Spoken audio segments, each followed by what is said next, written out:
welcome to Varn Blog. And today we're talking with Doug Greene, author of A Communist Insurgent, a biography of Louis Blanqui, A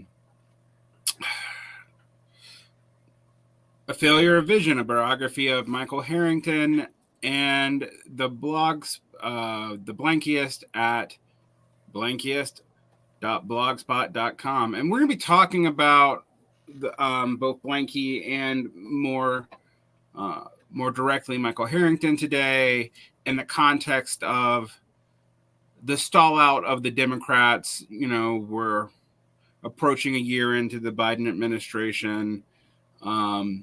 We've seen the DSA's growth explode and then dramatically slow. We've seen people make wild predictions about Biden's neo-Fordist turn to see none of it pay off. We've seen all kinds of things in the last year. And I wanted to get you back on, one, because we now approach the release of your critical biography of Michael Harrington with your books, which come out the beginning of 2022, so next year. Got a nice cover by our mutual friend, J. Andrew World. But also because I feel like what we've been talking about becomes more and more obvious and relevant. And yet, Doug, I predict that we could probably in 10 years, as the oceans rise and, everybody starts seeing housing crises everywhere. Either it's too expensive or it's too cheap or both, which is wild. And we could probably have the same conversation in another decade, because we also could have had this conversation 10 years ago in the beginning of the Obama administration, and we could have had this conversation 20 years ago at the end of the Clinton administration. So, I guess, Doug, why do you think we just can't quit the Democrats? I think it's partly just because, they are so hegemonic. They have the resources, power, and it's very hard to escape from just those material factors. And from that, there's just the ideological justification for it that just gets reinforced. Theoretically, DSA could break off and try something else. They've got far more numbers than any other left group in some time. But materially, they've tied themselves there, and they have ideologically. And they're not the first, and they likely won't be the last left group that's done that. It's interesting because we think about the Harrington strategy, and we think this is unique to the DSA. But as your biography points out, and as my own research on Christopher Lash's criticism of Harrington in the late 60s and early 70s point out, that this strategy of trying to move the Democrats left goes back from the Trotskyist era to Max Shachtman, and from the left in general all the way back to the Popular Front and the CPUSA after 1936. So, what makes this pool so hegemonic? I mean, some of it is, the left strategy was created and contextualized for a European parliamentary system, and we have tried to maladapt it to the American congressional system. But I don't think that's all of it. And like you said earlier, the Democrats have the apparatus, they have the hegemonic power, but there's a certain amount of self-gaslighting that has to go on for this to just happen over and over and over again. Because it's not just that it's like a new generation of leftists doing, converging upon the same failed strategy over and over again. It's sometimes the same people converging on the same failed strategy over and over and over again. Right. So I think I would actually add a bit on to your remarks on the Popular Front is choices get made to, who you align with and who you don't. And in terms of the Popular Front, that was the last time the U.S. saw a really massive labor upsurge. during the Roosevelt administration, you see mass unionization of the CIO, which shoots up, millions. And that there is like large, if you're talking about a European context, a lot of CIO unions wanted to, were open to the idea of like some kind of independent labor party. But they more or less decided, we're not going to do that. Some of that's no doubt from the CPUSA, who had already made their decision to support the Democrats, but it was also coming from, various officialdom in the labor movement that they weren't going to do that. And you have, after World War II, pretty much a purge of any like left-leaning person within the labor movement, and it becomes heavily bureaucratized and tied to the Democratic Party where it's really stayed. So this is in contrast to Europe, where even the more right-wing unions were part of socialist or social democratic or labor parties. Here, the labor unions are certainly at the very highest levels tied to the Democratic Party, and they pool their resources there. And almost any time there's even within the Democratic Party some kind of progressive left insurgent, they don't generally back them. They generally go for whoever the establishment figure is. You saw that like very heavily with like 2016, where I believe the AFL-CIO backed Clinton. I think they backed Biden in the primaries last time, but someone can correct me on that. I think it was more divisive within the AFL-CIO, but I think ultimately Biden did prevail. I know in the NEA, there was not in my area, but there was a faction that was pretty strong for Bernie, but they didn't win.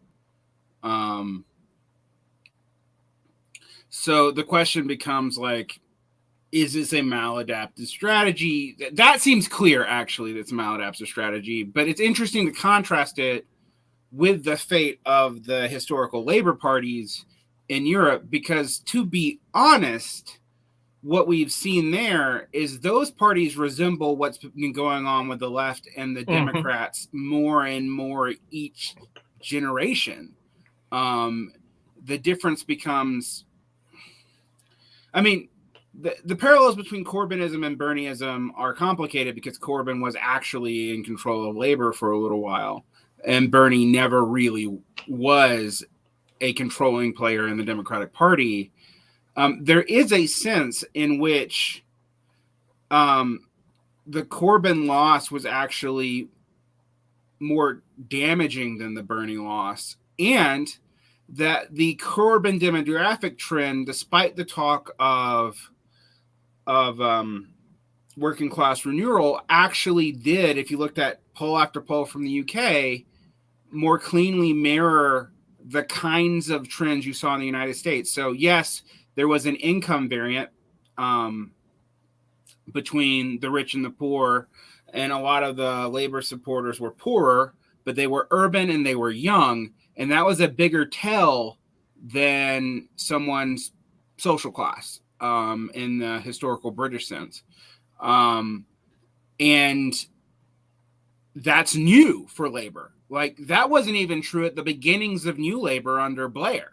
Like, even at the beginning of New Labor, labor can still control a lot of these historical labor districts. They lost it during that time period, but Corbynism didn't bring it back. And so that was something that I just thought was not dealt with. And if you look at the UK left now, it's as bad as we feel about the left in the United States. It feels like the left in the UK has just been utterly routed. That I'd agree with you there. I don't even know what their largest party to the left of Labor is anymore. Is it still the SWP? Or I think it is still the SWP. Although the IMT has been gaining ground from left WP bleed off, which has been heavy. I don't know what happened to Momentum and the Momentum UK, not Momentum US. I do know that the SWP has been hemorrhaging members, despite it still being the second largest, because the various scandals around, the leadership there. Very similar to what we saw in the ISO, except the ISO dissolved. Right. So it does seem like the IMT has been somewhat able to benefit from that. And for those of you who don't know, the IMT is the Grantite Trotskyist faction that's more, I want to say ortho Trotskyist, but that, like, there's so many groups that claim ortho Trotskyism. Like, if you get Grantites and Sparts in a room, they'll both claim it and fight to the death. Like, so it's, I mean, so I don't even know what that really means anymore. All that's to say that in some ways, though, historically worldwide, I mean, Doug, and I know this you don't write about Trotsky, but I know you care a lot about this. The Trotskyist movement worldwide is actually in rapid decline from almost every, like, the IMT literally seems to be the exception to the rule. And the IMT seems to be growing partly from other disaffected Trotskyists having nowhere else to go. So, what do you make of that right now? It's kind of interesting. It's also, the case in the U.S. Like you said, the ISO imploded. Obviously, they had their internal stuff and scandals and what have you. And a lot of stalled too. Yes, I was actually just going to say they stalled, and they're essentially, they may disagree with this, but they're essentially liquidating into DSA. Right. And I'm kind of at a loss, because suppose it's interesting, because we always hear all the talk about, like, the resurgence of socialism, all the discussion, and all these kind of groups are they're just not picking up anything. They just seem to be gravitating toward DSA or imploding. And I'm just not sure if it's maybe just their structures are so outmoded and undemocratic that they're just not going to attract people. And a lot of them are just pursuing very failed strategies on what to do. Well, that doesn't mean I'm necessarily convinced of the IMT strategy, but maybe they just have a clearer one. Has a strategy in relation to the DSA, though. I mean, they do, but they don't seem to be losing their identity as much as SALT tends to be, which is funny because, like, SALT's insistence on a hard trot line is actually why it, in some reasons, isn't the DSA. Because when if you were to look at the groups in 2014 who were likely to play the role the DSA has as kind of left clearinghouse, you would have predicted SALT or the IWW, right? And SALT enforced its line and then stalled out and pretty much limited itself to the SWAT campaign. Right. Although SALT did go in pretty hard for Sanders, but what I think they did do that hampered them is, you're right, it is their kind of hard line on it, but it's also like they're very two-faced about it. I remember talking to members back then. It's like, and I forget exactly how they phrase it, but it's something along the lines, we support him, but we don't endorse him. It's like, so you do support him or you don't? Then why are you campaigning? So it's but they were creating front groups that were just funneling members to them. So it's very clear to everyone outside their true believers that, yeah, you're just two-faced supporters. You're not upfront about that. Whereas to, whatever else you can say about DSA, they support Bernie Sanders. They're very clear about it. And they had a relatively open and more loose structure than SALT. They could take in a lot of people. Whereas like a group like SALT, you're not only expected to pay dues, you're expected to do things for the organization. And I don't disagree with that, but the DSA's counter strategy seems to have been limiting too. I agree. Like, one thing is this last convention, which went way better than the one 2 years ago, but it proved that the DSA probably couldn't reform its constitution easily in a meaningful way. It proved that despite the fact that the Harringtonites lost on almost every political question, the structure of the organization remains the way it was set up, primarily by Michael Harrington, with the exception of now they're paying the MPC. And not a lot. I mean, it's like $2,000 a month, but it's still like, it's now the MPCs are an elected pay position. The central committee of the MPC anyway. So be clear on that. But it's interesting because what you're seeing is the bureaucratization that you'd associate with a party and the low bar to entry that you associate with a party in the U.S. So this is also something that's different because like to be an actual member of even the Labour Party in the UK, you actually do have dues, whereas no one pays dues to be a Democrat or a Republican. Like you just declare it. It's really easy. Like it's I mean, to make a almost sacrilegious comparison, it's like easier than converting to Islam. Like it's and a lot less demanded of you. So it's a thing to really think about. Like it's interesting because the DSA also has this policy. It takes 2 years of non-due paying to get off the rolls. So we don't really know their actual committed, even paper members. Like, we know that they had a big influx of income in the beginning of COVID, but from their own stats, and actually I know this because the former ISO and SALT are actually some of the better people who are internal critics of the DSA within the DSA, despite the fact it does seem they both liquidated into them. I mean, with the ISO, it's unquestionable that that's where most of them went. Mm-hmm. That they point, I think it was Temps Magazine recently pointed out that, like, from their own admission, while there was a massive increase in growth in the beginning of COVID and that attempt to get 100K members, which I think increased their membership by over a third, it's come to a resounding halt for about 3 or 4 months.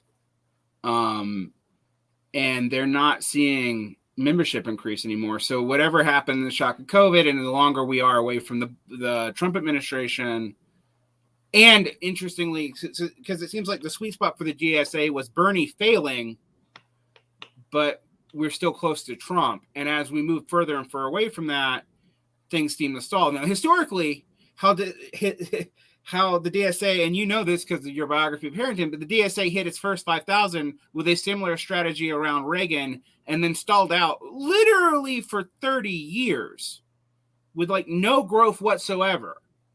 And and who know, I don't know their paper member policy back then, but like basically they had between 3,000 and 5,000 people. Everybody made jokes about it. You would join it because like Barbara Ehrenreich and Cornel West were in the DSA and Bernie Sanders was in the DSA. So there was some left celebrities in it, but everybody just thought they were Democrats, even more than the CPUSA, which we also thought were just Democrats.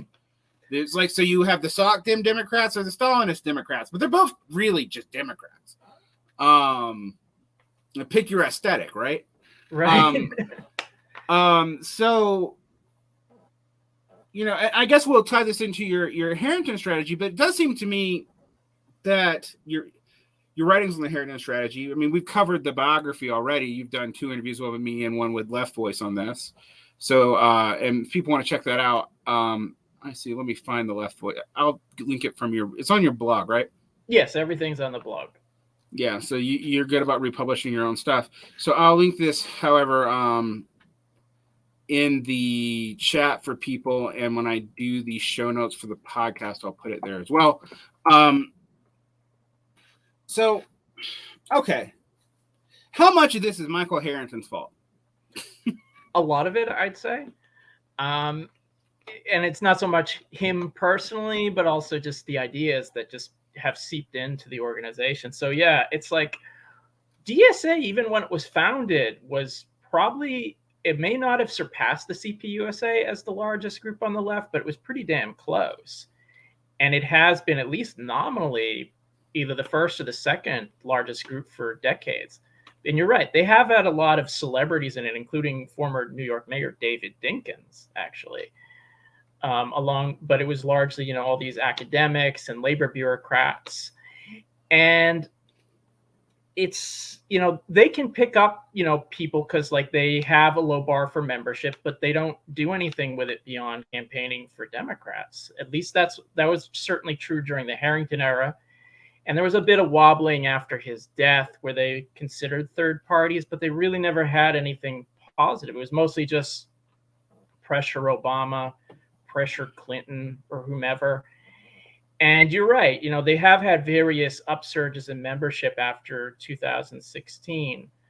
like especially after Trump was elected, AOC, and you're right with COVID.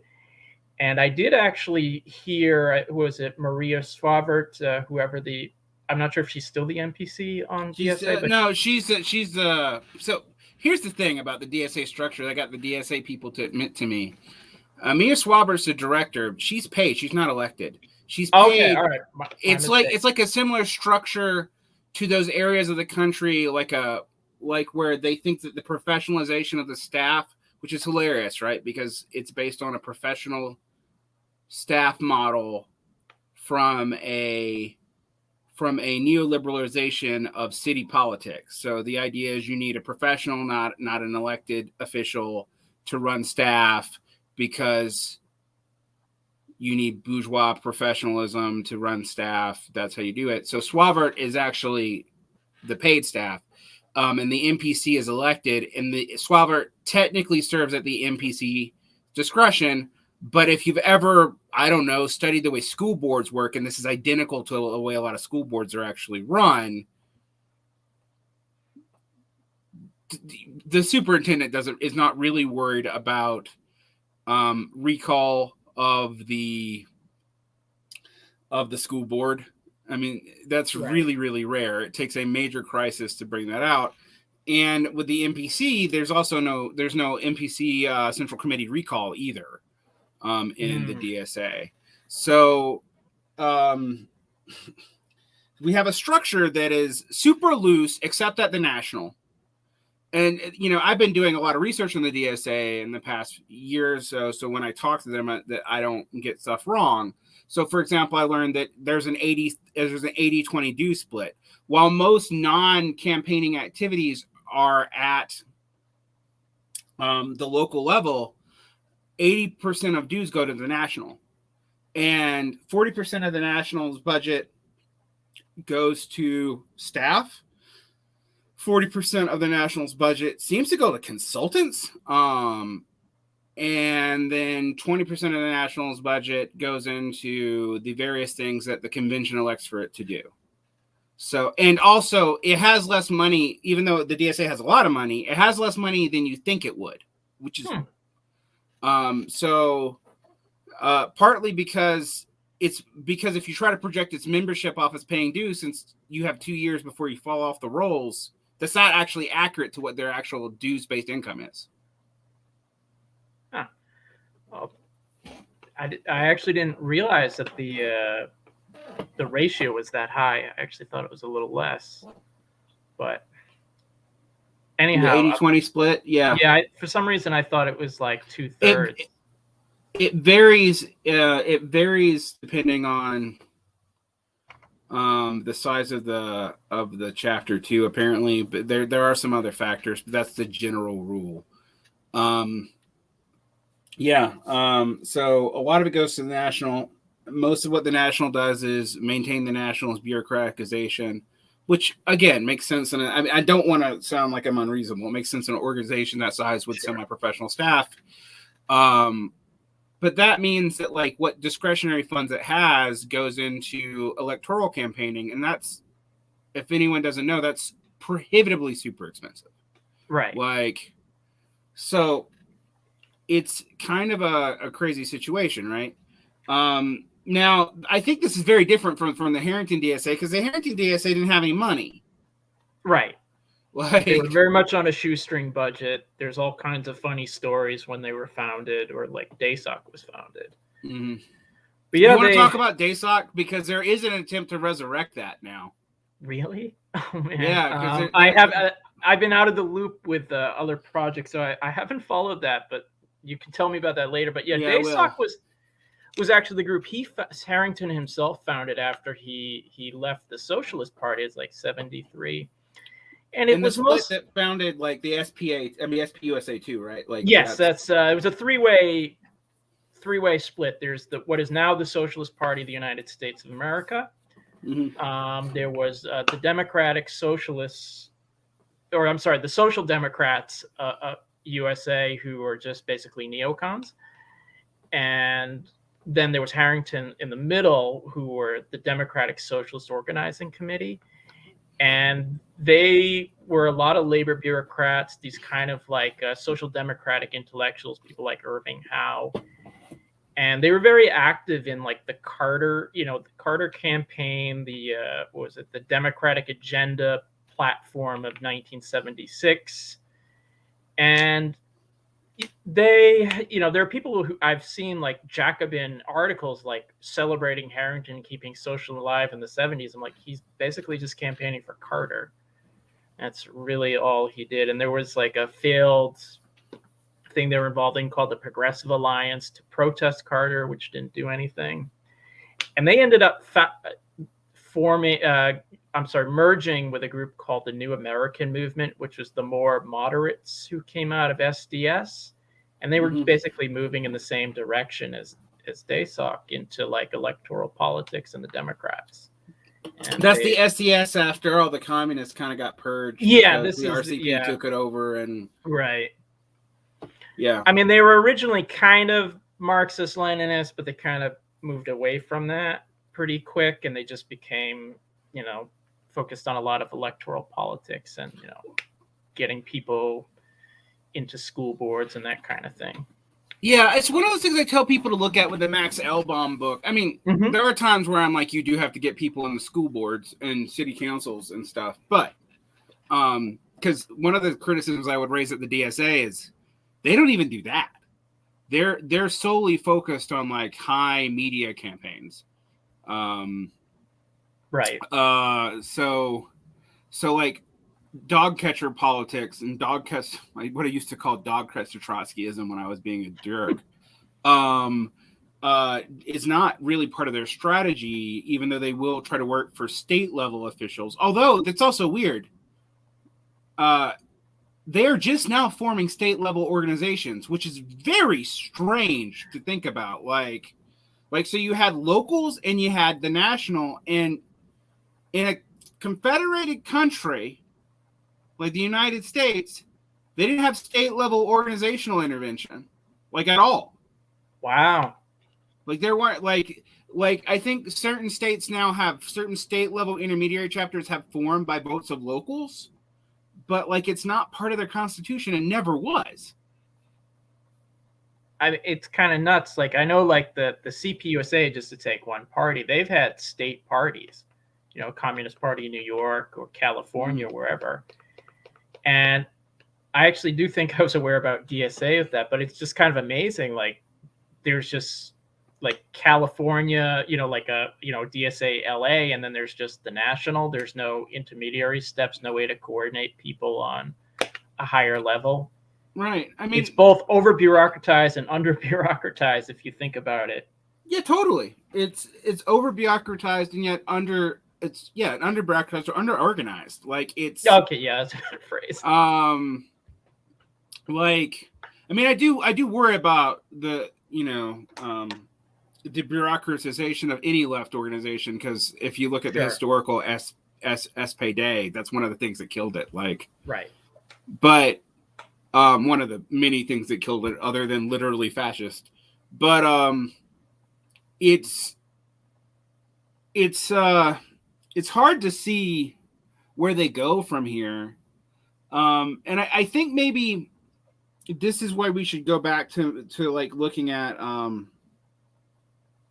why the insurrection, like why do you focus on not just Harrington, but also Blanqui? I mean, we talked about this many years ago. You were a guest on one of my early shows back over at Zero Books when I was working for them early on, independently of Doug Lane. And we talked about your book on Louis-Auguste Blanqui. And Blanquiist is usually like a slur on the left for quasi-anarchist, voluntarist. And you wrote a very nuanced defense of Blanqui in terms of his biography. Why do you think we should go back and look at figures like him in moments like this in particular? So what I'll say about Blanqui is, for just his biography, it's very romantic and dashing and heroic. He does, I would say like someone like that deserves the respect of anyone who's on the left. Just, he was committed and he meant it. But I think one reason I was kind of fascinated by him, and it's a reason I would go back to him, is he was very interested in how you actually make a revolution. Like, what do you need? What strategy? How do you go about implementing that strategy? What conditions allow it? And I think it's fair to say he got a lot of those answers wrong, but I don't think those are the wrong questions to ask. And we can respect his commitment without necessarily wanting to repeat his particular actions. Whereas, like, if you look at DSA and just look at the last convention, or the last two conventions, they proposed something in 2019 for like the dirty break is what they call it. Eventually, at some point, they were going to form some kind of independent party. And if you look at this last convention, they essentially backtracked on that. They're just going to be the center left flank of Biden. There's no question, like, well, if you want to get to socialism, like, what are your first steps at least you're going to take?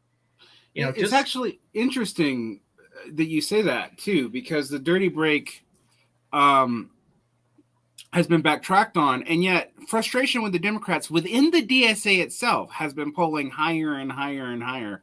Like people, I mean, like in the poll, but like people who would self-identify as Bernie-crats and people who wanted an independent party, the independent party people actually increased between the last convention and this one, and yet the actual rulings are even more conservative on that point. Like, what do you make of that? I mean, I kind of make of it is just like how much of the common sense of Harrington is there. Harrington formulates all the kind of arguments, for staying in the Democrats, for focusing on reforms, for maybe eventually doing something different. I often hear when I, argue with certain DSA people, it's like, at least we're doing something. It's like, I'm like, yeah, you're doing something. It's just not very good, and it's not going to lead anywhere good. Not if you, want something in terms of socialism. Well, it was funny for me, like, you hear we're doing something, and yet I remember hearing this a lot when you read about people involved in like the anti-revisionist left in the late 60s, early 70s, and stuff like that. And yet, what did they actually do? Right? They did something. A couple of them even blew themselves up to no avail. But what did they actually do? What did they actually achieve? I mean, like if we talk about Louis Auguste Blanqui, we know what he achieved. I mean, he didn't succeed, but we know what he achieved. And we know what happened to Blanquists. Like, I can trace historically what happened to them, where they went, what movements they joined, etc. When I ask people, what happened to the million or so people who identified with some form of communism in the United States in 1968? Nobody fucking knows. They didn't die. Where'd they go? Like, and I say this because objectively, the SDS, I think, capped at around 600, around 60 or 70,000 people. But objectively, that movement, that New Left movement, was larger than the DSA.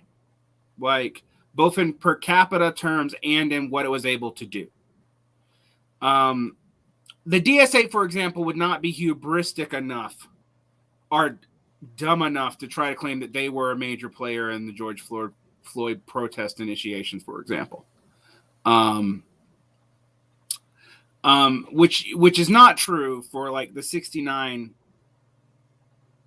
free speech stuff around the SDS. And its participation in elements of the New Left. Now, they also probably wouldn't claim the Chicago riots, but they had more stuff actually under their belt that they achieved. Yes. Also, their political movements were larger. McGovern won his primary. Just saying. Yeah.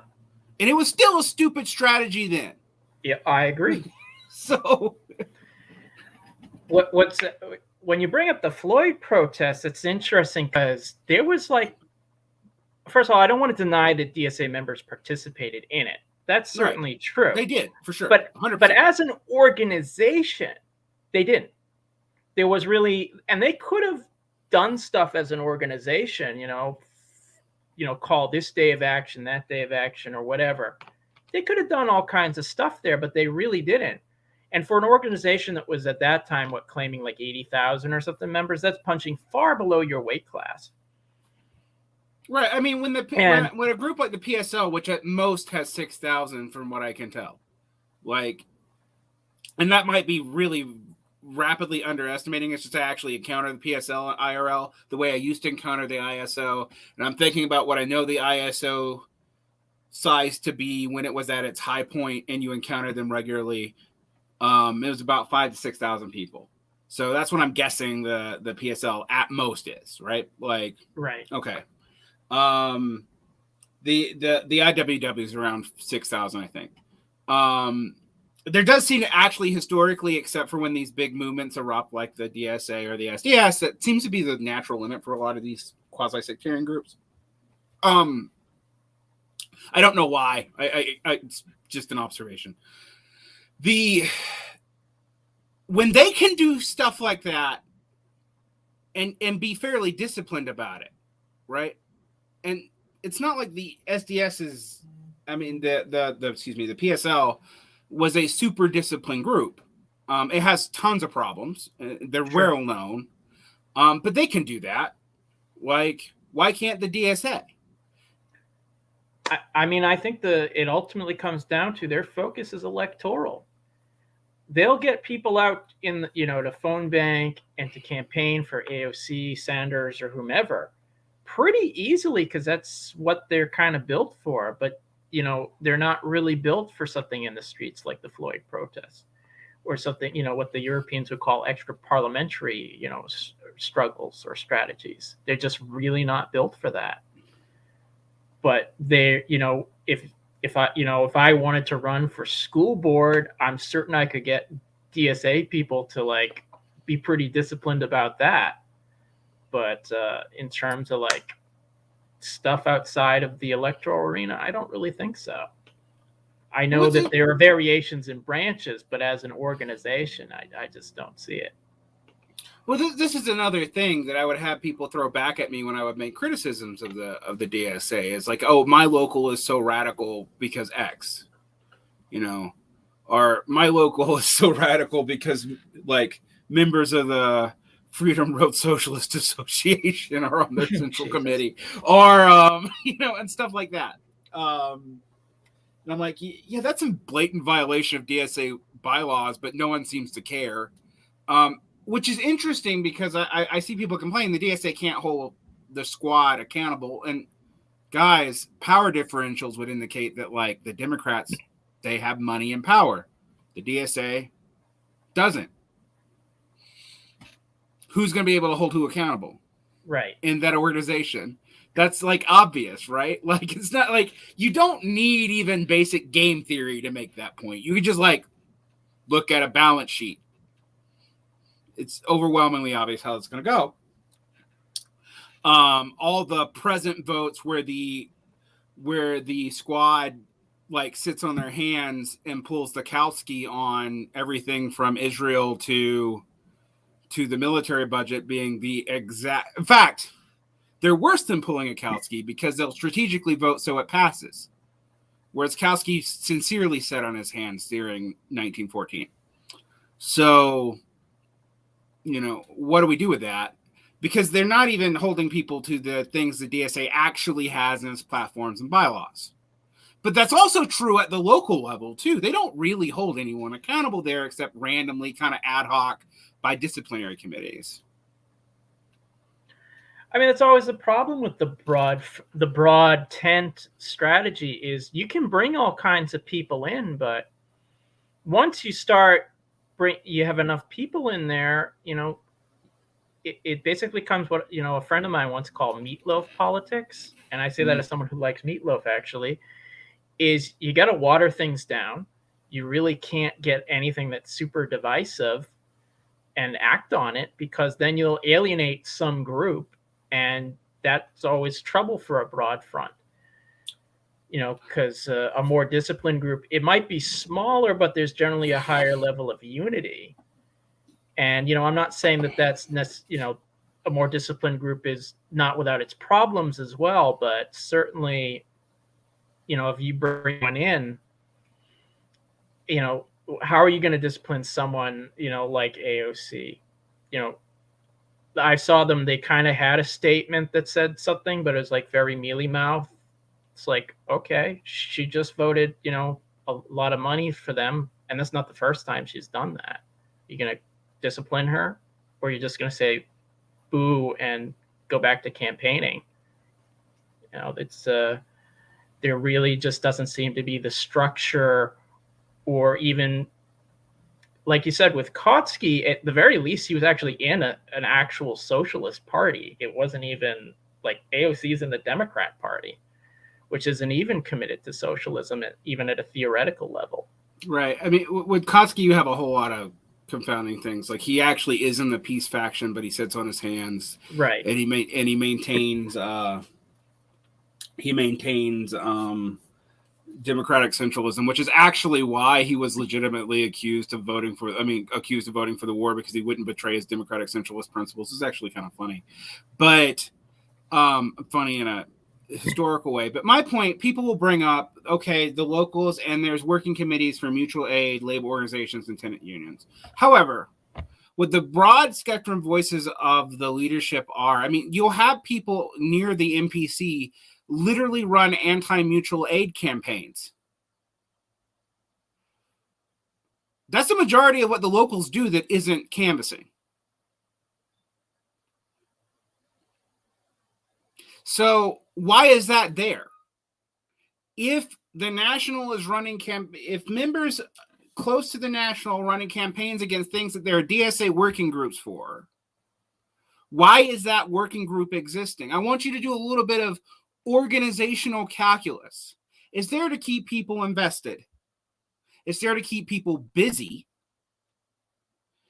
And it's there to, I guess, maybe build a base. However, we haven't seen a whole lot of payoff for that. One thing I will say, mutual aid is necessarily mutual, or it's charity. Like, you actually have to demand things from people receiving that aid. The SA is not in a position to do that. Tenants organizations and tenants unions are something I support in theory, but I will say strategically, what does a tenant strike look like? It looks like being homeless. What are you going to do? Really? All you can really do is defensively employ the law with the tenants union supporting you, and maybe running aid, and that tenants union running aid to help get rent paid. But you can't strike. It's not going to shut down because there's an investor who will seize that property in a second. You're not relevant to that. And so as an organizing strategy, I'm not quite sure if it can achieve what it says it's going to achieve, and its alternate goal is not made clear. All right? Is it a legal defense organization? Is it a way to help people find? It can do a lot of things, and some of them do. I've dealt with individual tenant unions, but as a strategy as a whole, calling it a union in the implication that it can strike is misleading. Anyway, Doug, you have any commentary on that? I feel like I'm talking a lot.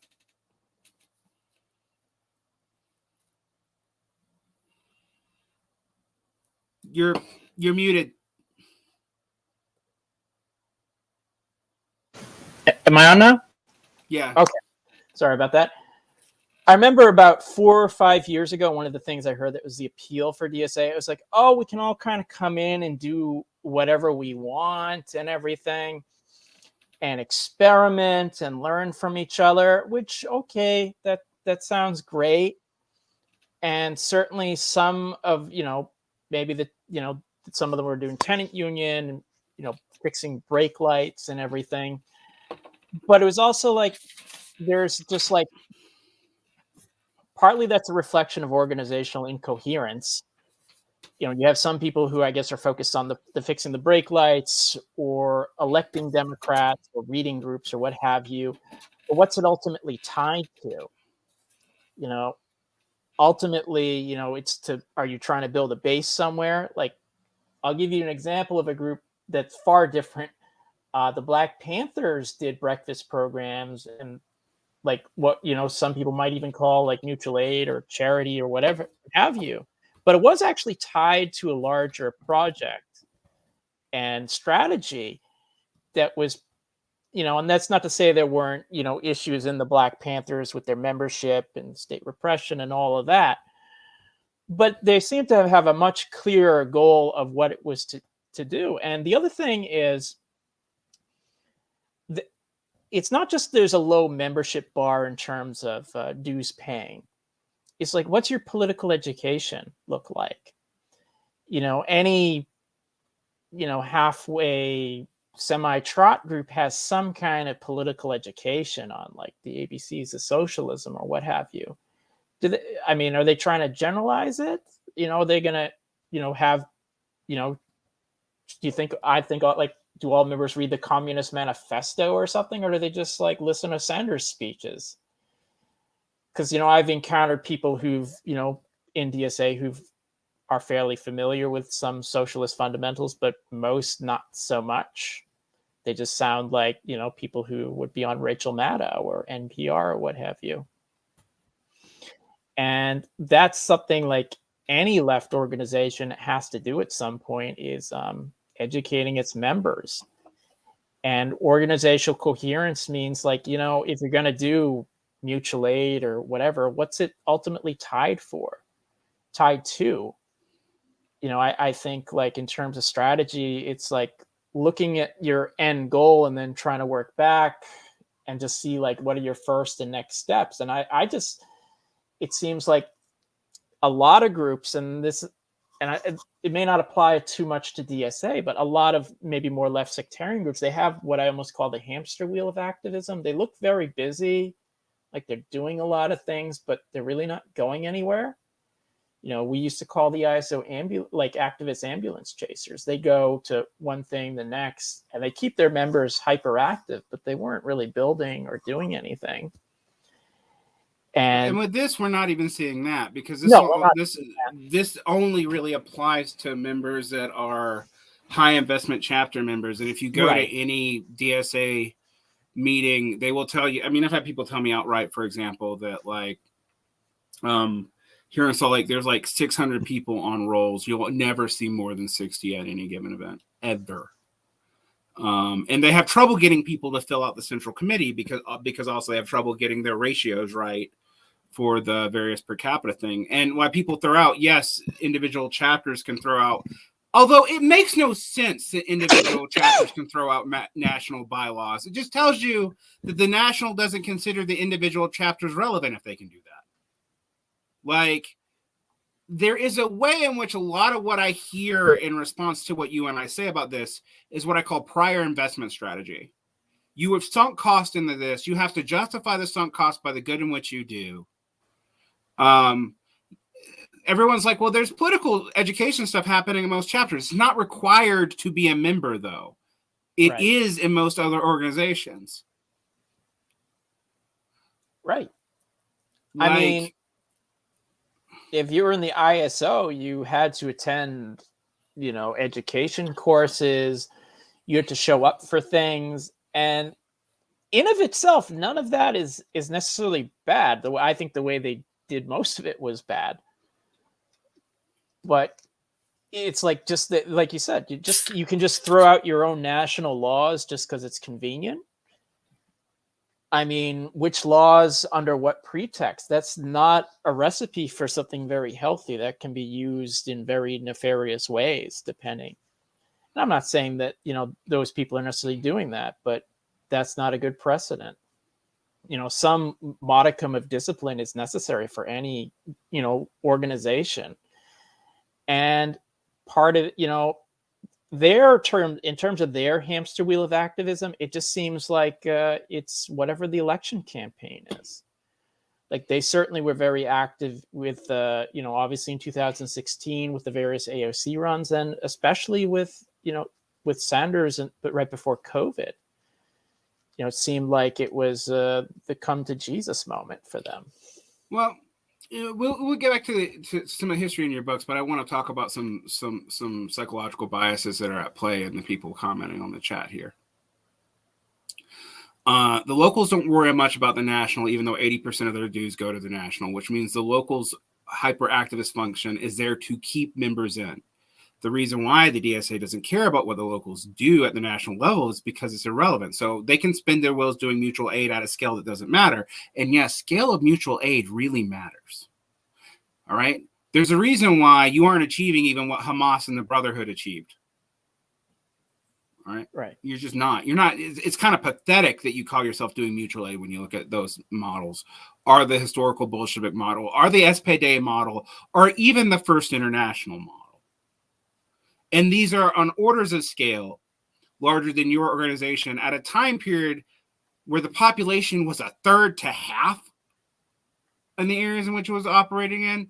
And I'm comparing real numbers to proportional numbers. It's rather pathetic. 2, you have survivor's bias. You think because you're doing this and you see things in your immediate sphere, and thus you see effect in your immediate sphere, because, of course, why else would you do it? That's what the actual organization exists to do.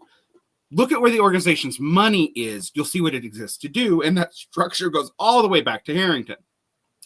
If you lie to yourself and say, well, the locals are where most people are actually doing stuff, but 80% of the money goes to the national, what does that tell you about the actual priorities of the organization at the national level? And if it's a local get-together club, why are you in such an org to do that? Because you have a meeting house and a roster?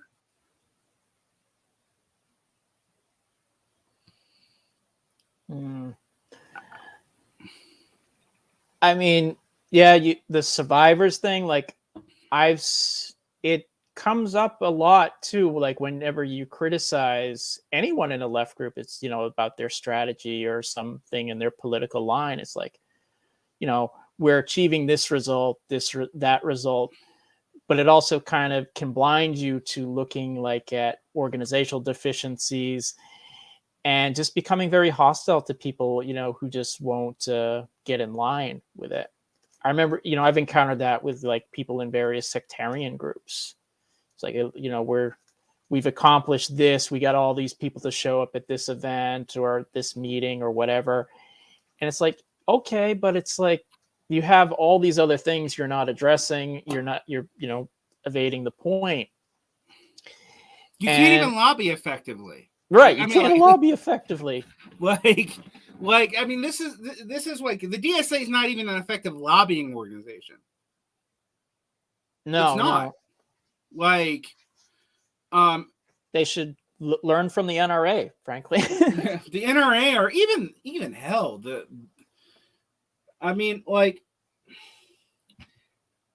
what bugs me about it is it's pretending to play a bunch of different games at once and actually playing none of them well, but because of the size, and the size on paper, we're not even talking about the size of active members. And because that can make you feel like you're achieving something where you've been in this little sect for 10 years and done nothing, but you've never even been to a national union conference because you're probably not in a unionized work field. So you don't know what that's like, and you don't know the difference in scale. Okay? Right. The NEA can't achieve crap. The NEA has like 8% of the workforce in it. That's probably not that high, but it's an order of magnitude larger than the DSA. All right, it can't influence the AFL. All the unions, the AFL-CIO sends 80% of its non-dues funds to Democrats explicitly as lobbying, and it doesn't get much for it at all. It occasionally can get state level stuff done. That's true with the NEA too. In certain cities, in closed shop areas. Now, they can't do it. Why are you assuming the little leftists that could can? Because you mean well? Like, and yet, what Doug has tried to illustrate in his books is this is part of the structure or the organization from the beginning. The idea was basically you would have a non-democratic centralist organization that acted as a vanguard on the Democrats through force of will, but also wedded them to democratic politics. Am I wrong about that, Doug? That's a good description. I think something else that we need to touch on is historically, a lot of left groups have been or have tried to base themselves on some sector of the working class. So the CPUSA at the beginning of the 1930s overwhelmingly composed of industrial workers. They had real presence in a lot of unions. They could do a lot of things there. If they called strikes, it actually mattered. They're the only people trying to organize the agrarian working class of the Southeast. Right. Like literally the only people. So what's interesting about the DSA is that they're overwhelmingly younger now, but they seem to be more like downward, moving socially downward from the middle classes, as opposed to being like grouped in like some sector of the working class. And I know there are people in labor unions as part of DSA. And they work with like one labor union in New York and stuff. I mean, I'm like formally, they work informally with others. I don't want to like say that. I'm not. I'm not saying like they're all some kind petty bourgeois or something, but it's like, what is actually the class base? Or are they trying to build a certain class base? Because if you're socialist, I would, that's kind of an important thing. I guess the I wouldn't totally push back on that. Although I do think when we talk about middle classes in America, right, part of that actually is part of a strata of the working class, in that it's wage earners and has some relationship to the overall spread of commodity production. But I mean, I still get your point. Like,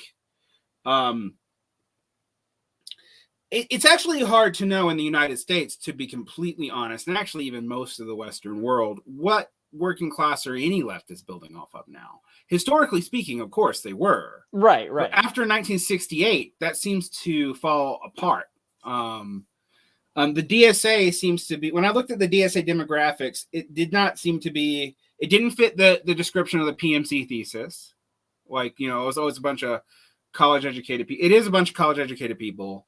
They do tend to be on the middle class spectrum, of the lower middle class to working class in the conventional sense spectrum of income. They also do seem to, however, be concentrated in areas of high cultural capital, like overwhelmingly in the cities on the coast,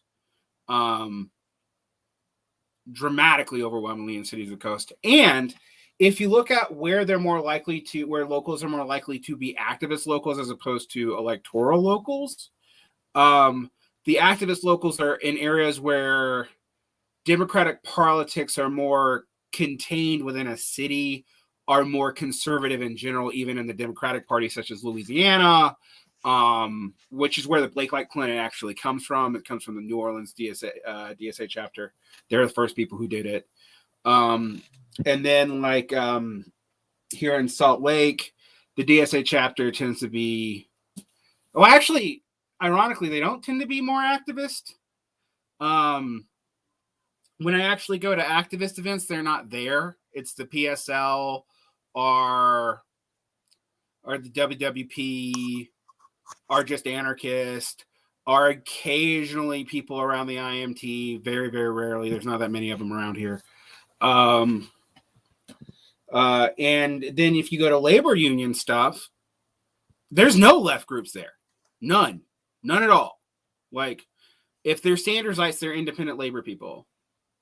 And I say that because a lot of people forget, while the Democrats are in control at the national level and there's more Democrats in the United States than Republicans, more states are ruled by Republicans. And in these states, the labor unions are A, hurting, B, they're still hemorrhaging members, by the way. This whole labor resurgence thing is only off new unions. industrial unions actually lost membership during COVID. The amount of the percentage of people in unionized labor went up only because so many people left the job market. The actual raw number of people in those unions went down. Like, so I don't see any dealing with this objectively in any left formation in the United States, but in particular, I don't see it in the DSA. Yep. I agree that other left groups are not dealing with it, but DSA has the potential, based just on paper membership, to actually make a difference if they were to commit to some strategy. You brought up like the new communist movement or the anti-revisionists back in the 70s. At least some of them, they tried to immerse themselves in the working class and do something. Yeah, a lot of it was clumsy and probably didn't achieve super much, but it was actually not an unreasonable strategy if you think about it. It was basically, it was salting unions the way unions salt workplaces, which is, you can, like, I am mixed on that strategy, because I think people see it and don't trust it. You have to do a whole lot of, like, to salt a workplace as a union takes a long time and a lot of trust, and it also generally does take people who are from that social class in the way that the people working in that field are from that social class. And I need to be specific, because it doesn't mean you just need to be from the general working class. You also need to be from that sector. But it's still, it's kind of, I get that. I don't think it worked. I mean, I think we have these hilarious stories about how bad that went. But they at least tried, and this is after the New Left and people actually trying to even justify abandoning the working class as a subject altogether. So yeah, I mean, it's kind of an interesting problem. It's also a problem that it's hard to imagine what you could do with the union bureaucracies right now, because they are basically lobbying organizations. That's their primary function for their professional staff. It's to interface with the politicians, and the actual management and the other bureaucrats do tend to come from workers in a lot of these unions, but they have different functions, and it's hard for one to control the other. I mean, I work in a union where this is definitely the case. So when you see this, you see a spread of tactics, but it's a spread of tactics to nothing. And it's if people want to join the DSA and reform it, great, fine. But you'd have to be willing to wage war on factions within the DSA, right? You'd have to really be willing to fight factions. And historically speaking, this is where my leftist history comes from. I've had people yell at me lately about sewer socialists and try to nuance their position, so that when I said, for example, that Victor Berger took an anti-immigrant stance, no, he really took a pro-immigrant stance, because impounded labor is cooleyism. And I'm like, that's not what that actual thing said, though. Even if that was his logic, there's a reason why Debs broke with him. Well, similarly, Debs never got rid of those factions that say Berger's compromise was trying to appeal to, right? They never did in the SPA, right? They never could figure out how to do it. It limited the SPA's appeal to Black workers and to immigrant workers, and in fact, it pretty much kept immigrant workers out. And that contradiction was one of the many contradictions that when the Bolsheviks came, no one could figure out what to do. I mean, Victor Berger went to jail partly for supporting the USSR. All right. Even though, and yet it didn't stop the CPUSA from calling Victor Berger a social patriot and thus a jingoist socialist, despite that, because of the compromises and inability for that faction to pull the rest of the SPA into a less jingoistic position. Similarly, if you guys want to do this in the DSA, you'd have to go to war with parts of the NPC. But no one wants to do that because left unity is seen as more important than any ideological principles. But left unity for what? Like, left unity has to be for something. Right. So I've actually used this as an example, and it gets people kind of mad at me, but I'll still use it. Let's say your principle is, opposition to U.S. imperialism. Just, that's a fairly common one among the left. Are you willing to propose, in the DSA, the expulsion of AOC, who has voted for the formal expulsion of AOC? The formal expulsion of AOC for supporting U.S. imperialism and for not campaigning for people like Bernie Sanders. Just carte blanche, saying we're not going to do it. I mean, that's, you can definitely see harder left groups where that's not an issue because it's not considered, because it's in violation of, something they've already agreed to. But if you're going to actually in DSA do that, you're going to make a lot of enemies. And if you're actually serious about it, you'd actually have to engage in education, all the kind of, nitty gritty political things that groups do behind closed doors and everything, trying to lobby support. But that would get, the thing is, like, no one, it seems, in DSA is even willing to consider that, because that's a very unpopular thing to say or do. We like AOC, she's very media savvy and all that, but you look at her actual record of voting, it's inconsistent with what an ostensibly socialist organization should tolerate. It's inconsistent with her own tweets. Like, right, and her own tweets as well. And I mean, we are at a hard point like this because we've conceded a lot of these points to people like Jimmy Dore by being quiet about it, right? And people who want to build a people's party, whatever. I don't even know what that is. Like, a kind of counter populist party, because we conceded this to them for the sake of left unity. And to be honest, I'll even say I'm kind of guilty of this in some ways, because when I worked for Zero Books and the media venture, because we worked with Michael Brooks and Ben Burgess, and I consider them both personal friends, still. I mean, Brooks is not around anymore, but I still have fond memories of him. But this was an issue where I basically was told to shut up. And so eventually I did, and people couldn't tell, they couldn't tell where my politics were anymore, because they were like, well, you don't criticize social democrats the way you used to. And I've been kind of I've been told it's bad for business. That's a huge danger. It's because you're right. People, they'll look to some, charlatan like Jimmy Dore or whomever for an alternative. If all the socialists are telling you to support AOC or the Democrats, and if people are angry with them and they're looking for alternatives, they'll look in probably not the best places. I remember, and the anger with the Democrats is going to increase exponentially.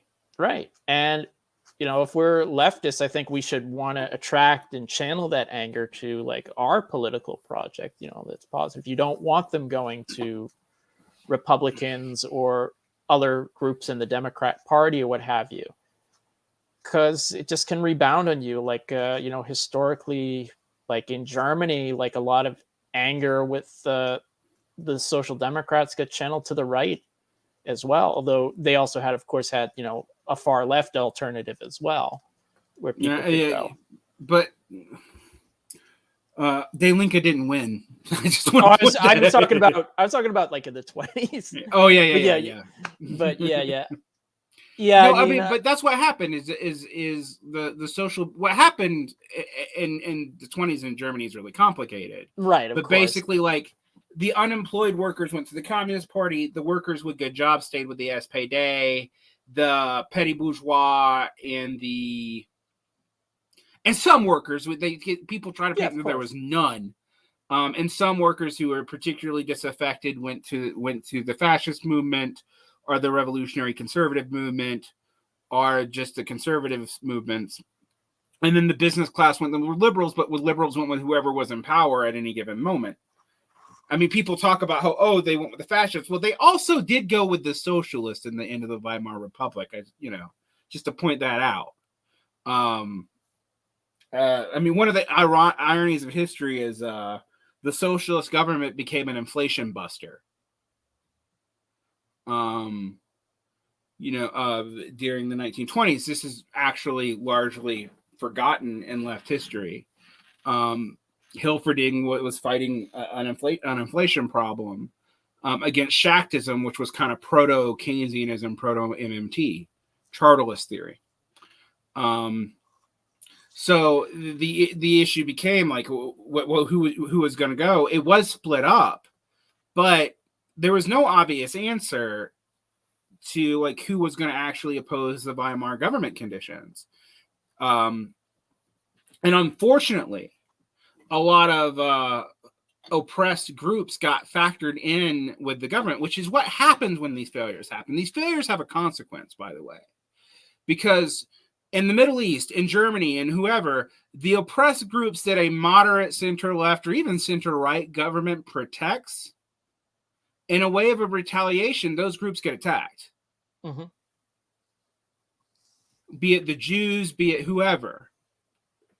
Be it LGBT people before we called them that, LGBTQIA+, before we called them that. All of this, I've seen it. I've actually seen it in real life in Egypt when the Arab Spring failed. The Islamist movement that supported the Brotherhood also failed, and it split into people who wanted to make reconciliations and just accept the current conditions under the LCC government, and people who wanted to go even further to the right and support groups like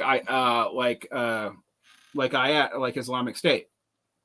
And the Islamic State rightists couldn't attack the government, but they could attack protected minorities like Copts, and they did.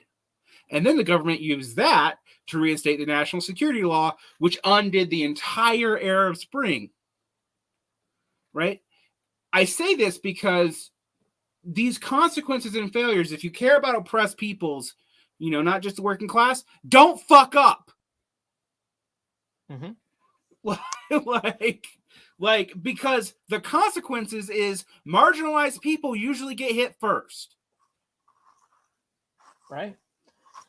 Another example I was thinking of was France under Mitterrand, where you have, the Socialist Party coming into power in a coalition government with the Communist Party.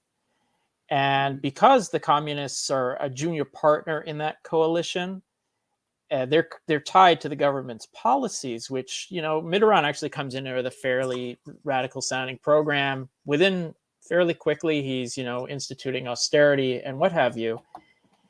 And basically the communists are out, but they're so discredited from that anti-system alternative goes to, the National Front, which really starts achieving its electoral breakthroughs in the 1980s. And I think they're now called the National Rally, and they're poised to, I think, be the second or even the first largest party in France now. We can't, the center is always barely saving National Front or post-National Front rule in France for the last 3 election cycles. They get closer and closer every time, and some new center candidate emerges out of the heap of the ashes to kind of save it. But Macron. By the way, from Americans don't seem to understand, Macron is a right-wing figure. He's a center-right figure. He's a right-wing figure. I mean, he is like if you voted for McCain, and he is the McCain to Sarkozy's Trump. But he's still a right-wing figure. Merkel, for example, who now is gone. Bye-bye, Mommy Merkel. Was also a similar right-wing figure, but was less so than the ADF or even other factions of the Christian Democrats. And the American liberals, because they don't understand European politics, accepted this, and the left just didn't know how to navigate it at all. there's a reason why I focus increasingly on international politics, though, is because I want people to understand this world beyond whatever they're seeing on YouTube right now, which is going to be some bullshit about AOC's dress. And while I personally found that dress annoying and kind of enjoyed a Mark Fisher meme about it, I also pointed out that Mark Fisher actually said some of the same shit AOC did before he died.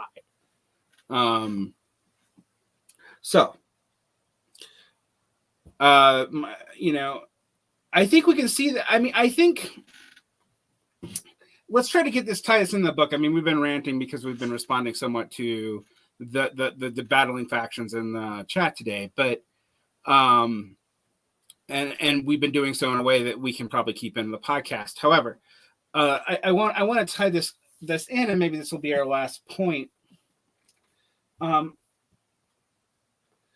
Harringtonism, as we know it, comes out of the dying gas of a faction of Trotskyists entering in the SPA,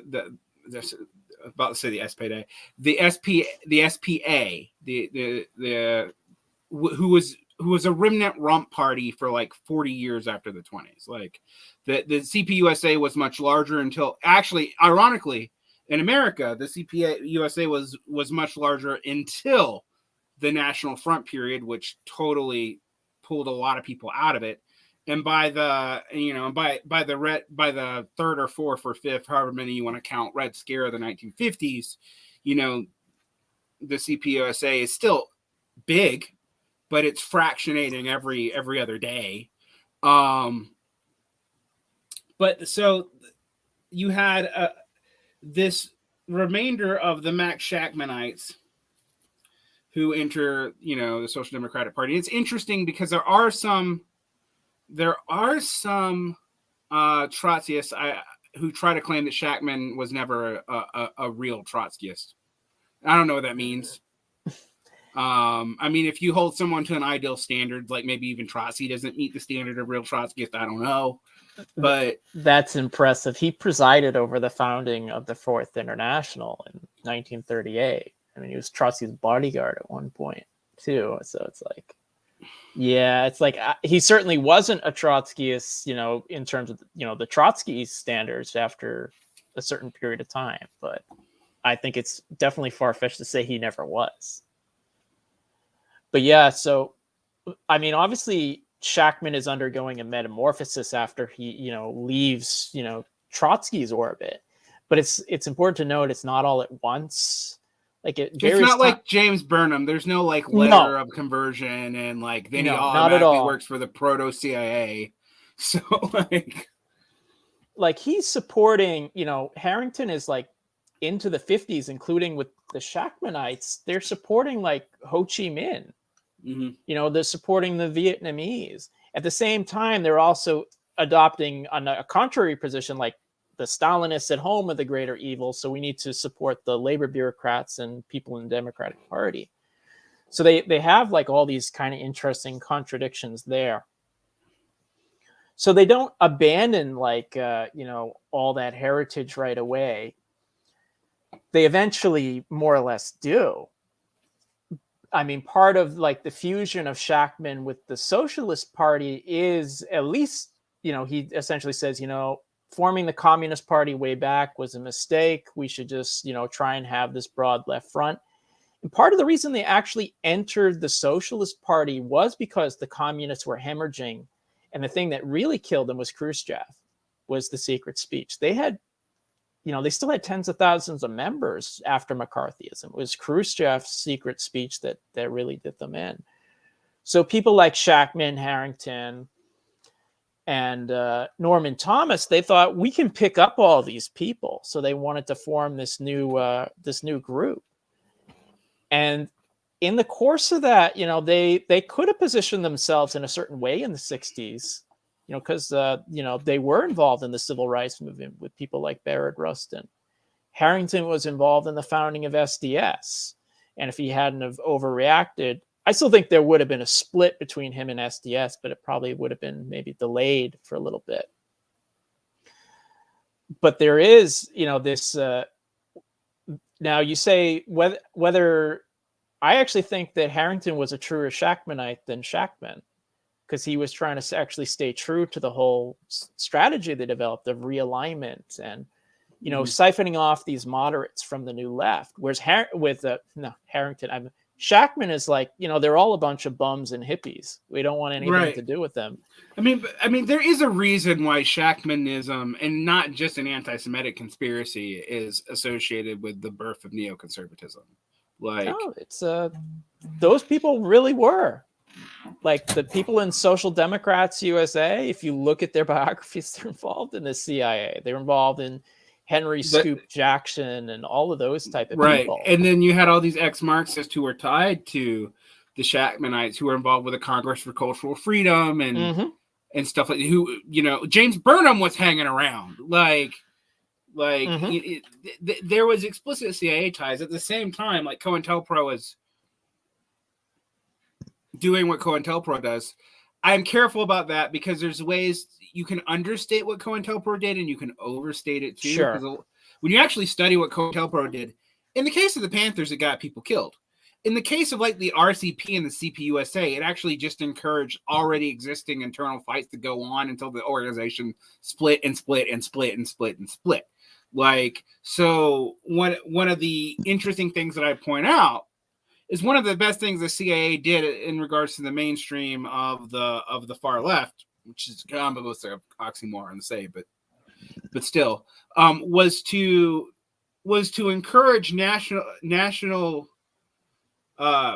divisions while also insisting on a line. Because if you insist on a line and encourage divisions, you just make organizations super fragile. No line, the organization can't do anything. DSA. Or very little line. I mean, DSA has a line, but it doesn't enforce it. Too strong a line, the organization just constantly splits. You maybe can critique some of the Orthodox Trotskyist parties for having too severe of a line and making every material change seem like a need for a split. So, there's different ways you can look at this organizationally. But you also have to fight within these groups, even if you're in a multi-tendency, large tent group, you have to fight within that group for the correct party to win. And there's also, and that would be what Marx and Engels would say. And there is a point, particularly when things are in the decline, where unity doesn't make sense anymore. Like Marx and Engels talk about this when they talk about why they were totally willing to split the First International. And the letters, specifically Engels' letters to Karl Liebknecht and the beginnings of the establishment of the SPD. Because they were also fighting within the SPD to defeat the Lassallean current within it, which was dominant before the Marxist one. Right. There comes a point in, political life where you're just not going to agree and you're so irreconcilable that you just can't do anything about it. I mean, to take Harrington, he coexisted with Shachtman for a while. It was really only after 1968 or so that he really kind of came out in the open and was actually willing to do a faction fight of any sort against him. But, and it's like, I see these factions in DSA, these various caucuses, and sometimes I'm not sure what some of them are fighting about, or like and sometimes they just seem like so facile in even holding to their opportunist positions. I know that sounds kind of strange. Like I know at the last convention, the Bread and Roses people who were big, at least on paper, about the dirty break, they rolled it back. And it's like, right. And it's like, do you have any courage of your convictions at all? Because that was like one of their big selling points was that whole thing. Like a lot of their members had kind of developed it. So it's like, it's hard. Like it's, if you're not developing a line, to push for in some way, I'm not saying you have to be uber sectarian or whatever, but if you're not pushing for a line and you're just willing to retreat, you can probably all stay in the organization, but you're probably not going to get anywhere because no one has a clear idea on what to do. You're not promoting some unified vision of any sort. And I was actually just thinking, when you mentioned back about the SPA in terms of like the Debs era, I mean, I think one of the criticisms you can make about Eugene Debs, you know, he was a great speaker and, you know, obviously they're big presidential candidate, but he really didn't do anything in terms of internal party life. He really wasn't active in that sense. Whereas, you know, there were other people who were far more involved. You wouldn't have seen that if it had been like, you know, someone like Lenin, certainly. But I mean, my thing, I guess I'm just kind of rambling a bit, is it is necessary to come up with like, you know, you want to achieve A, B, and C, or stand by it and push for it. And it was just kind of amazing when I saw like those Bread and Roses people just kind of like cave on their own positions and give them up. Because they were, I'd seen them for years just pushing them. So what do you stand for at all now? I mean, yeah, I mean, in some ways, I want some of the non-electoralists in JSA to put their money where their mouth is and actually just oppose any of their resources going into AOC's reelection campaign, because we know that that'll be spread out amongst general Democrats anyway. You know, and I think one thing we can ask ourselves, and maybe this is maybe this will be the last question I'll ask you, because I've talked a lot during this interview, because I think we more or less agree on a lot of these problems. So it makes it a little bit of a problem where I'm like, hey, Doug is right. So I'm going to just expand on more points about why Doug is right. But well, it's always helpful when people think that. But well, on this issue, definitely. Maybe one day we'll get into a fight about the legacy of Trotskyism. That's fine. We can do that. That's a lot of fun.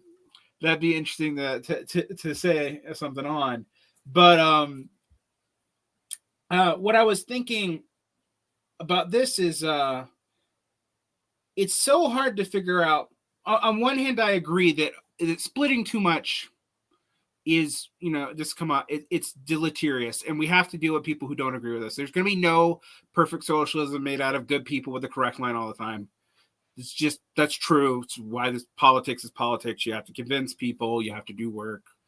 In another sense, though, you do have to look at the structure in which that is being done in, right? Like, and the history of that structure. I mean, because you and I can go far back, because, you know, we'll just trace problems all the way back to, you know, the SPA itself, right? The SPA itself had major problems. One thing I would say is, like, you know, why the SPA failed or didn't fail isn't because of Eugene Debs being a good guy but not good enough, and Victor Berger being a bad guy and, you know, but being kind of good sometimes, or Uterman, who's even worse. Are you know, the 20s leadership of the SPA, which was a disaster, but also that their goals were wrong. Like, you know, it just objectively, and even some of the leadership, like, you know, like I said, later Victor Berger, even after being called a social patriot and a jingoist socialist by the CPUSA, his wife actually enters the party, I believe. You know, wow. Like, so, and I think the only reason he doesn't is he's like the only socialist sitting senator, and if he had transferred to the CPUSA formally, it would have stopped that. But it is also interesting, and like, what is the legacy of sewer socialism? If you're in Milwaukee, maybe a lot, but in the grand history of things, it's a blip, right? We can't say that about the left in Europe, at least in the 20th century. You cannot call whatever 20th century Marxism was, whether you like it or not, and whether you think it failed, which I do think the actually existing communist parties in Europe failed. You can't call it a blip. Like, you can't call it like a regional thing. It was absolutely world changing. And this brings me to the difference, though, between what we're talking about right now these structures and these historical movements and what we talk about now. Because instead of talking about mass politics, there is mass politics right now. We saw that in the George Floyd protest. Is it sustainable? Doesn't seem like it. We can't seem to turn it into anything, but it existed for a second. You know, I used to say there was no mass politics and someone would throw the Floyd protest at me. And I'm like, okay, you got me. But we can't turn it into anything. That's a mass politics of localism and negativity. That's, you know, what it is. That's not necessarily means it's bad. It just means we can't do anything with it as it is right then. And we didn't turn it into anything else. If anything, you know, it led to capitalist marketers being able to diversify things more, to be honest. Like, yeah, I mean, I heard the kind of thing about the Floyd protests about Occupy, which I participated in. I was a member of our local group, but it really was, you know, certainly there were people out in the streets, encampments, but really, if you think about it, if you're like, we are 10 years out, you know, where that ended up is in the Democratic Party, in like the Sanders campaign, especially in 2016.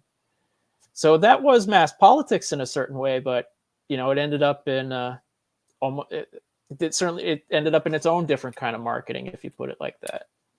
Right. I mean, and that's been a problem here because like there just is no organization to capture these things. Peter out eventually. You know, they can be militant, they can be inspiring, and I don't want to take that away from Occupy or the Floyd protest, but unless you have something to capture it, to like channel that to some organized form, it's someone else is going to capture it, you know, and co-opt it. It's just it just happens. Politics abhors a vacuum. Well, one thing I would say is what I've been told has been the positive thing from everything from Occupy to now is the movement of the Overton window leading to a resurgence of the discussion about Marxism. Well, I do think there is a resurgence of an internet discussion about Marxism. There is, you know. I don't think the movement of the Overton window has amounted to shit. Like, when I actually look at the substantive positions of people calling themselves socialists versus the substantive position of the Progressive Caucus in, say, 2002, has things really changed, or has it just been rebranded? Like, I think it's been rebranded, and this is a complete side note, but I just want to bring it up. When I first heard the Overton window, was on Glenn Beck. I know he didn't originate the term, so I was shocked when I started hearing leftists use it. So I've always just kind of found it this gradualistic excuse and just kind of laughable. And you know, there are moments like I just think like the Overton window just becomes this excuse for like, oh, we're just going to slowly shift things and eventually there'll be this time. But, you know, there are also like those moments where just struggle kind of explodes on the scene and, you know, things shift rapidly. And I don't think the Overton window type excuses get to that. And a lot of the DSA thing, and, you know, I think some TSA members might be mad at me. A lot of their thing is like, yeah, there's certainly more talk about socialism, certainly using the word. But if it just means New Deal liberalism, then you really aren't any better off. Then you're just confusing terms. Yeah, you know? When people tell me like the FDR was the founder of our party, you know, the beginnings of democratic socialism, and I mean, no offense to Harvey K, I guess, but like, I think that's laughable. I think that's a laughable position because the left during that time period thought the FDR was just finishing the nails in the coffin. Yeah. Like, and if you actually read FDR's speeches, he's like, I'm the alternative. I'm saving capitalism. Like you people are just mad because, you know, I'm saving a drowning man, but you lost your hat. You know, he's making them pay a little more taxes and things like that. But he's kind of clear on what he is. He's certainly very intelligent about it. You're right. Until the Popular Front, pretty much anyone on the Social Democrat, Communist, or whatever left, that they despised FDR. You know, they knew what was going on. Right. I mean, after the Popular Front, that's dissolved, and I do have to point out that like even celebrating third periodism becomes problematic because you're like, well, you know, it was really good for Black communist. That's why there was so many black communists. Right. I mean, that's like, actually, that's fine. You get into the Germany stuff, and then it's a little more difficult. Yeah, and then you look at Germany and you're like, yeah, well, but that's on the back of like the European workers movement that you like, you know, and it led to wild things. I mean, but one thing we forget about time periods is I love and defend W.E.B. Du Bois, but he did say stuff like the Japanese Empire would be a progressive force against Western imperialism, which is hilarious in retrospect. But understandable actually as a position in the 30s, in the late 20s. I don't think some people will try to resurrect that position actually in historiography. I won't say who. I've ranted about it before, which I find to be a laughably bad take if you know anything about what actually happened in Asia and what that led to. But it's a problem right now because on one hand, you have a bunch of people. I think you're going to see more and more disaffection with the Democrats, and the DSA is not going to know how to pivot to it. Ironically, the DSA's popularity is related to Jacobin. Jacobin's popularity is related to, honestly, frustration with the Democrats. So, but that policy, I remember even saying this to people who were Chapo fans back in the day, because I read Chapo's book on socialism, and it was like it had all these critiques of FDR, the classical critiques, and then it was talking about how we had to support Bernie Sanders, and I was like, do you not like draw lessons from history, like at all? Like okay, you might argue that we need a united front with elements of the Bernie Sanders campaign on certain workers' issues, but that's not what you're saying. And that kind of nuanced difference is lost on people now. Like trying to explain the difference between a united and a popular front is really hard for people to grasp. Like a united front is you don't actually join the stupid party. You definitely don't support their politicians. You don't campaign for them. You don't canvass for them. You know, you will selectively make some electoral inroads on issues alone. Right? Like, and that's actually really hard to do in the American context because there's no parliamentary system for there to be an independent socialist party in to stand that way. So in some ways, the United Front is a little bit more closed off from us, and the Popular Front historically has been a disaster. Right. Like we have basically saved the Democratic Party from itself twice in history, only to have it lose to more reactionary forces when we did so. Right. I mean, yeah, in like, France or Germany, like united fronts are feasible because you have mass parties, socialist or communist, where you can do things on that level. Of course, you also like more parliamentary systems. Here, it was, like the communists like dwarfed the socialists for a lot of history. And, after 36, interestingly, the socialists maintained a position of political independence. And that's also like a big difference between the Popular Front and the United Front is maintaining your political independence and identity. I mean, the communists, here just dissolve themselves into the Democrats. And, the current CPUSA, if you follow it, is probably to the right of DSA. And that's not meant for much praise for DSA, who I think to a large extent have dissolved themselves into the Democrats. And that just becomes a problem when you want to channel anger, channel like energy from like, something like the Floyd protests into something sustainable. Well, if you're protesting against the system, all these people, and, you're DSA and the Democrats who are part of the system, who's going to really look to you? And it takes a lot of mental gymnastics to do that. Well, you have to be like the insider-outsider strategy, and I'm right.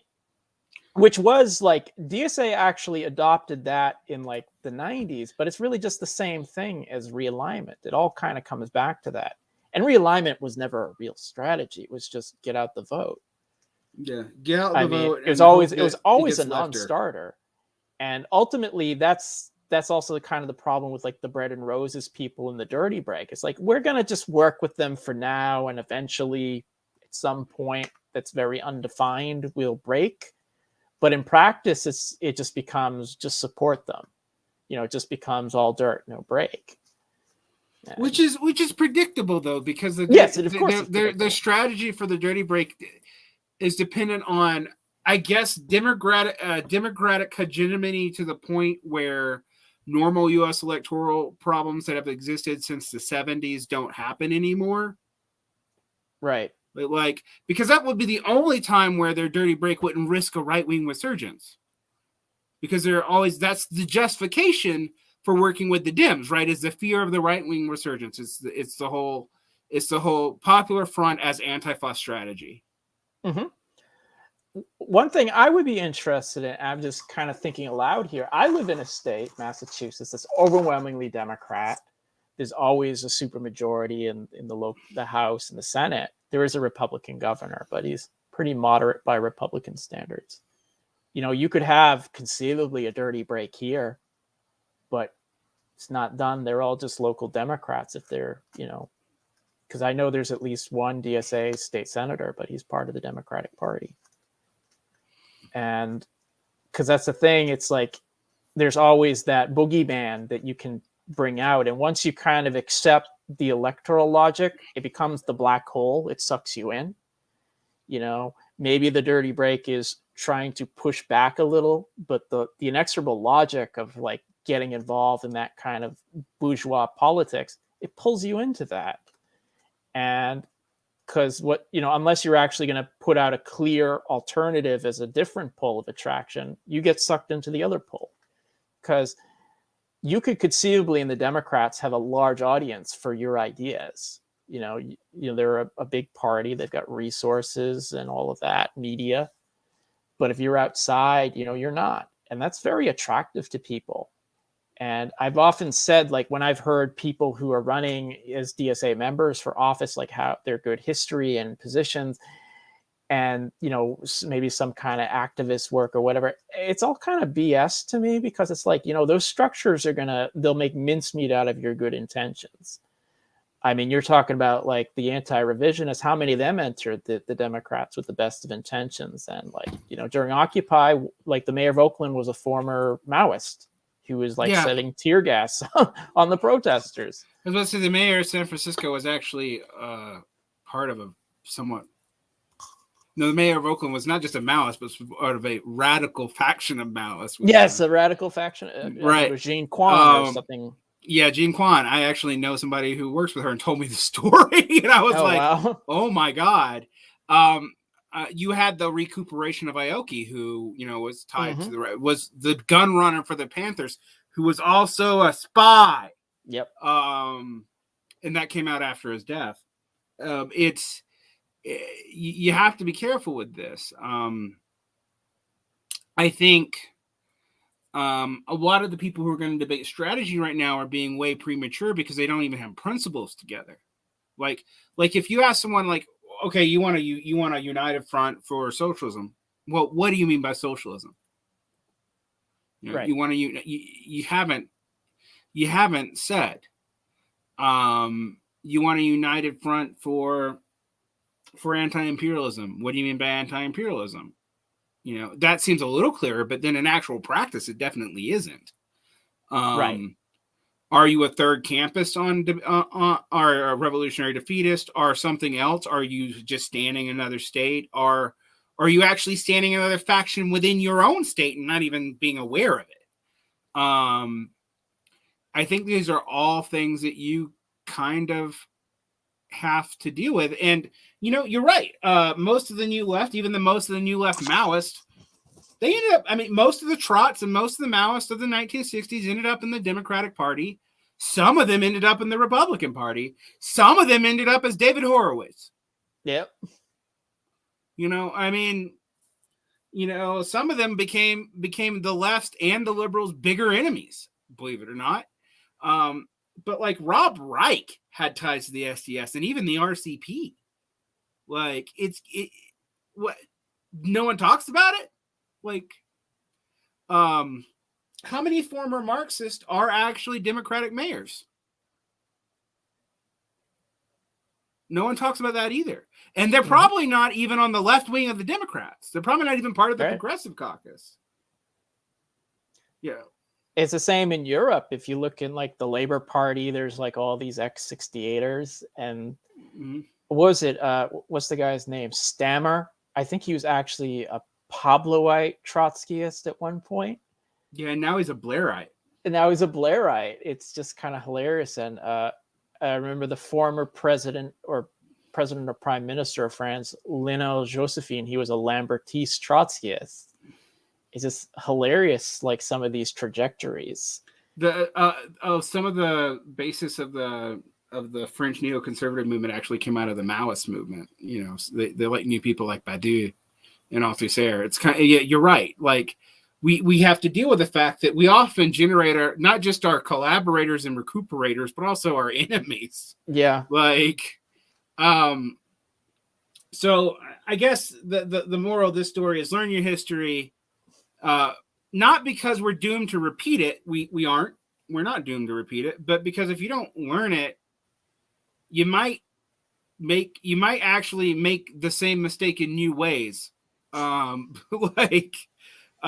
the DSA and the SDS are very different, but not that different. And the McGovern campaign and the Bernie campaign is very different, but not that different. I guess actually, if we're completely honest, the difference between the McGovern campaign and the Bernie campaign is McGovern was actually less recuperable, even though he was also less of an economic leftist. So, you know, what are you going to do? I mean, we didn't even get to the point where we had a McGovern moment with Bernie. All right. Like, you know, and I remember people for months telling me that like Bernie as the person as the head of the financial committee in the Senate was going to mean that we were going to backdoor get DSA programs through reconciliation, which has been hilariously wrong. So, and just a year in, it's hilariously wrong. And it looks like it's only going to get worse. I mean, guys, the Democrats couldn't prevent the Texas law. They can't do anything about the Supreme Court. They can't pass an infrastructure bill. They can't even stop a government shutdown despite controlling 2 of the 3 branches of government. How competent can they possibly be? Yes, they have power and infrastructure, but just from the standpoint of practical politics, they suck at their job from their own standpoint, not even from ours. Yep. They are just incredibly spineless. They're willing to cave for anything, really. I mean, I think the only thing that they're really talented at doing is like co-opting opposition. I just think that's really it. But then again, it's also like, you know, it takes 2 to tango on that. So there's always those who are willing to be co-opted. They may not think they are, but yeah, they kind of are. Yeah, we got one question that was directed to us, so I guess we'll answer it, and then then we'll end for the day. What are Doug and Derick's opinions on the future of the $1 trillion and $3.5 trillion bills? You'll probably get something like the $1 trillion bill through reconciliation. Maybe like a 1.5 or, you know, because ultimately the Senate Democrats have more power than the House Democrats. And structurally speaking, the Joe Manchin can destroy the Democrats by just changing his party affiliation. AOC, even Pelosi leaving wouldn't matter. It's just that's just numbers and game theory, actually, because where is AOC gonna go? Right. Which is also a problem with this strategy, right? Like, if she wants to stand up to, where is she gonna go? You haven't built an alternative for her.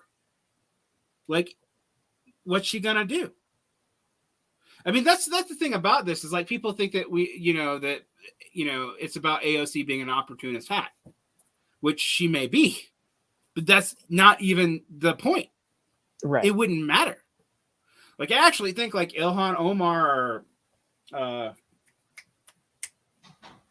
Rashid, Rashid Tlaib probably do believe what they say, but it doesn't matter. Mm-hmm. Like, I agree pretty much what you said about the $1 trillion bill. The only thing I would add, it's they'll probably get something through. It probably won't be that great, but it also just kind of shows, like, I remember just a few months ago, just hearing people say like, oh, Joe Biden has broken with neoliberalism. It's like Keynesianism reborn. We're on the FDR path. I'm like, what are you smoking? It's like, just because he kind of says some kind of nice things at times, and some of these politicians, they can be very smooth talkers. That's why they're politicians. And it's just kind of amazing, just like the level of self-delusion. It's like, I'm not saying that like a lot of social democrats and liberals have, and I'm not saying we should be complete pessimists or anything, but I do think like being a hard realist on things, and part of it is like looking at the structures that these politicians inhabit and what they're designed to do. And it's just like so much magical thinking that just frustrates me. And on that note, we're gonna wrap up. The magical thinking upsets me too, and I think there's a whole lot of it here. I also think there's a whole lot of political subculture battles that ultimately aren't important. The whole focus is wrong. Whether this is a perpetual problem. I remember when like out here in Utah, like parts of Black Lives Matter were like reaching out to the Proud Boys to make an anti-racist statement. I'm like, why makes you both look like weird political weirdos. It doesn't actually convince conservative people to move over to you, even if they were inclined to. Some are, but that's not how you're going to do it. And conversely, it makes you look to people who with principles like you don't have any. So these strategies just don't work. You have to, you do it at a certain point. You have to stand by your principles and work with people and convince them and speak their language and know their class biases and their sectional biases and their regional biases. You do have to deal with that. No one's saying that you don't, but some people might be saying that you don't, but they're stupid. I should say no one's saying that. There's always someone saying something. But what you don't do is try to appeal to the weirdo politicos of any class to convince the whole class to move. That's backwards. Like, in fact, Marx says that, Engels says this explicitly to Karl Liebknecht. Like, you don't try to win over the leaders of the movement. You try to win over the people who are just casually involved, because if you get them, a lot of the leaders will come too. Like, and then you welcome them in after they do some contrition and they conform to whatever the line is. But what you don't do is try to pull the people by the leaders. Like, that doesn't work. Like, it just makes you look like you don't have any principles. And that's what I will end on. Thanks, Doug. I know we didn't talk so much about your books. I would tell people, look out for that Harrington book. We talked about it in an interview I released here on this channel very early on. It was originally recorded for somewhere else, but they didn't release it because it wasn't. We had some connection issues that day. Go back and listen to that if you want the scoop on the Harrington book. Also read Doug's blog and look at. I think the most recent thing you have up is your interview specifically on Harrington and his biography. Check that out. You also did a really good and fair parsing of the settlers controversy way back in the day. People should check that out too, because it was neither. It didn't condemn Jay Sakai as anything ridiculous, but it also like dispelled a whole lot of stuff in there that's just false. Well, thank you. So people should check that out. So Doug's done some good historical work. And yeah, read your book on Blanky. Also, I'm just going to plug everything that you're thank you that I've seen passed around by you. Do you still have lectures on YouTube explaining? They're still all there. All my YouTube lectures are still up there. I probably should put links to those on the blog some point. But if you actually want, like, all the lectures are essentially on the written portion are on the blog. But if you actually want to hear me talk, you can feel free to watch my channel. All right, so check out Doug's channel. Yeah, because I just think I discovered you that way like 7-8 years ago. Oh wow. But all that said, I want to thank you. And we'll end the broadcast here.